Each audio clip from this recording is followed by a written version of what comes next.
active, maybe knock a few robots about. One of my big jobs would be to keep that bowling ball swinging real good. We've got 8 pneumatic flippers that are each 6 feet long to kick a robot around with. Maybe we'll trap a few robots.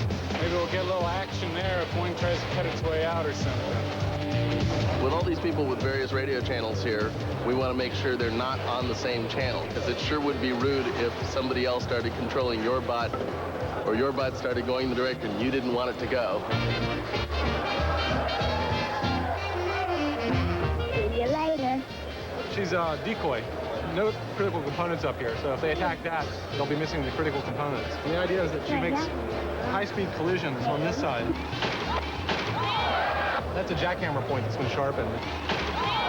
Everyone else is making theirs offensive. I got a lot of defense, too. So this is bulletproof, you're saying? Basically. 100 cc's of high-speed steel. That's what's dangerous.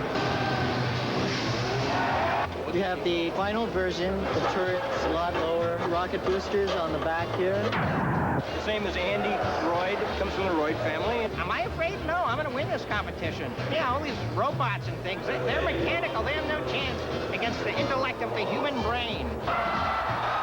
These maces are going to swing around. This is nasty. Writing this guy a ticket for nastiness. You think it's pretty safe? You think it's pretty safe? That's why the safety goggles, remember? Whose idea was this? Mine. You figure if you got a spiked salmon ball whopping you in the face, it's gonna really rip you apart. Hey, you want some red meat? You want some? Yes, that's red meat hanging on the end of that mace. Is this a blood sport? Oh, yeah. Absolutely. Wouldn't have it any other way. I do like the notion of being able to have truly programmed robots where you chuck this and you just put it in the little fellow's brain and he has to adaptively learn or die. Yeah, adapt or die. That's the world out here in engineering. I'm getting in the spirit of this. Blend and broil. Red meat. Red meat. Okay. That's Mark Thorpe. He's the guy whose idea this whole thing was. Is this just for fun, or is it like a Darwinian thing? Because it's a mechanical sporting event, it can grow to whatever scale other sporting events have grown, such as football. Formula One racing. Formula One racing, yeah. Frankly, we're not really going to know what's going to happen, what are the qualities that make a champion robot until the end of today.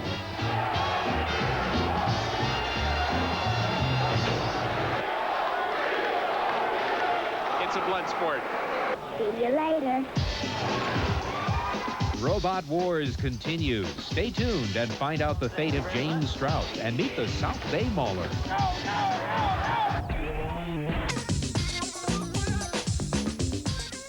For those who are just joining us, we are following the fortunes of James Strauss. He is a robot warrior at the world's first ever Robot Wars. This is a scene of indescribable mayhem. Lasers are not allowed, nor is acid or explosives. But as we're about to find out, almost anything else goes. Let's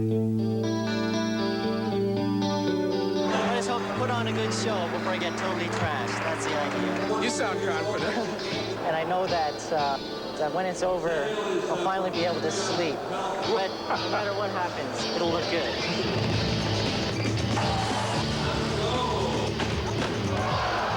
The games begin with the first of 3 weight classes to butt heads. In his first round, James draws an opponent with no apparent offense or brains, Andy Royd.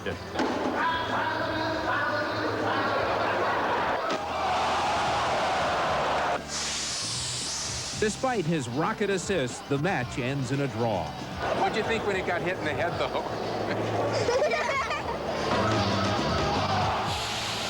In round 2, his wheels fail, and James loses to Zomo as Robot Wars claims its first victim. I got a piece of him.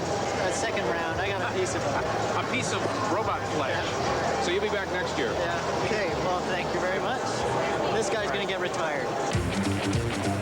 Without a doubt, the most spectacular one-on-one of the day comes in the heavyweight class. Caleb Chung's wooden beetle versus Mark Satrakian's menacing master. Stuck with a pincer arm that just won't pinch, the beetle is forced to rely on push power straight into the naked steel teeth of his opponent. Time and again they embrace in a deadly robot dance.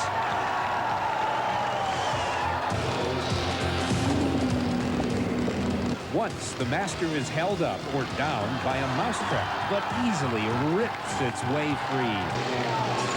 Then, in one last determined attack, the beetle grimly charges once more into the jaws of death and pins the master against the arena wall. This here, it's my lawnmower. Next time the arm is gonna work, and then they're all gonna die. Next event, the escort. Each competitor must shepherd this defenseless white drone to a finish line on the other side. And it's the job of all the competitors to try to protect that little white drone from this guy. 3, 2, 1, go! The House Robot, built and operated by Mean Dean Simone. The scourge of the arena, the house bot lives to pummel and punish. Still, a few escape its wrath. Go, go, go, go, go,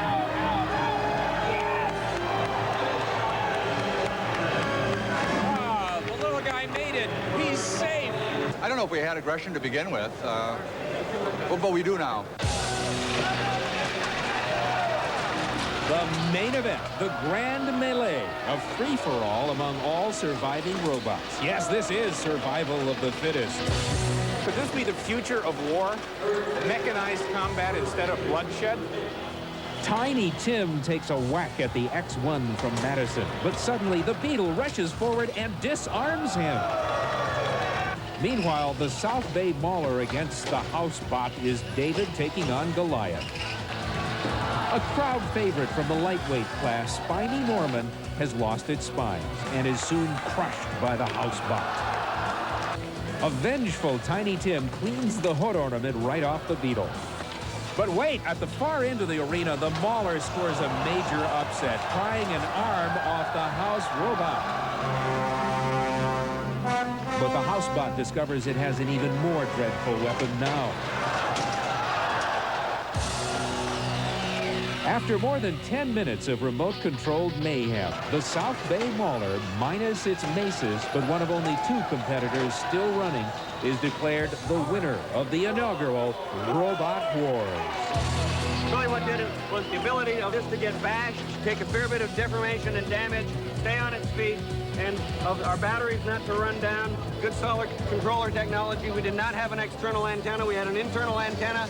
One of the things I like about this is that it's not virtual reality. It's not software. It obeys the basic laws of physics.